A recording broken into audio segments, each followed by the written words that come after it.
Most of these stocks are off of the low of the day. Now, they did come back about an hour ago when the industry's trade association says, look, we're looking for an aid package out of Washington of between $50 and $58 billion. No indication whether or not that is going to be received enthusiastically on Capitol Hill or whether or not this is just the beginning of a negotiation. When you look at specific stocks, take a look at United Airlines. And the reason we're showing you United is because last night they said we're going to cut our capacity by 50%. But it was the message from CEO Oscar Munoz that really stood out. He was very blunt. He said, the worst is yet to come. We do not see this getting better. Day by day, it continues to get worse in terms of demand. And it's not just here in the U.S., by the way. As you look at international carriers, especially those in Europe, take a look at Ryanair.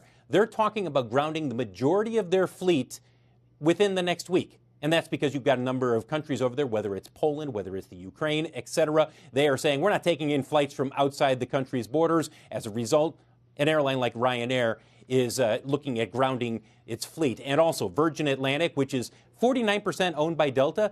Virgin Atlantic is suggesting that it may be giving unpaid leave for up to 8 weeks to many of its staff members. So, guys, we're in the midst of seeing the airlines trying to come up with two things. One, a way for their governments to help them out through this crisis. And two, whether or not they have to look at cost cuts or furloughs.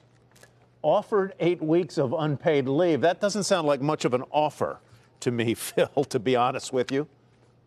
No, but what's your alternative? Okay, well, we don't need you anymore. We're going to furlough you, or we're going to, lay you off. I mean, it's a tough choice if you're an employee. It basically is an 8-week furlough. Sure. But so what other measures are you seeing airlines take to combat what's been going on with the virus?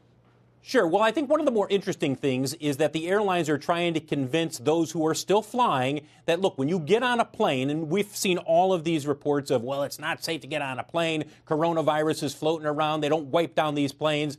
Look what Delta does. Delta has hired a company out of Boston. It's called Earth Safe Chemical Alternatives, and they essentially spray a chemical that it's a disinfectant on the aircraft. And we talked with one of the executives with the company earlier today in the parking lot at CNBC. He gave us a demonstration, and he basically explained how this works. One of the benefits of this technology is how fast it can actually disinfect an airplane. It takes just 3 to 4 minutes from start to finish. The chemical requires just 1 minute contact time to kill coronavirus effectively. And the benefit there is that they can use it to disinfect the planes not only in the evenings, but also between every turn. And it takes just minutes until the passengers can reboard the airplane.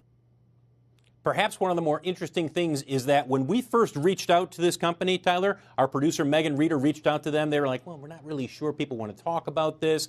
Now the airlines and other companies are saying, yeah, we want to let the public know that we are disinfecting not only aircraft cabins, but other companies that are using this technology.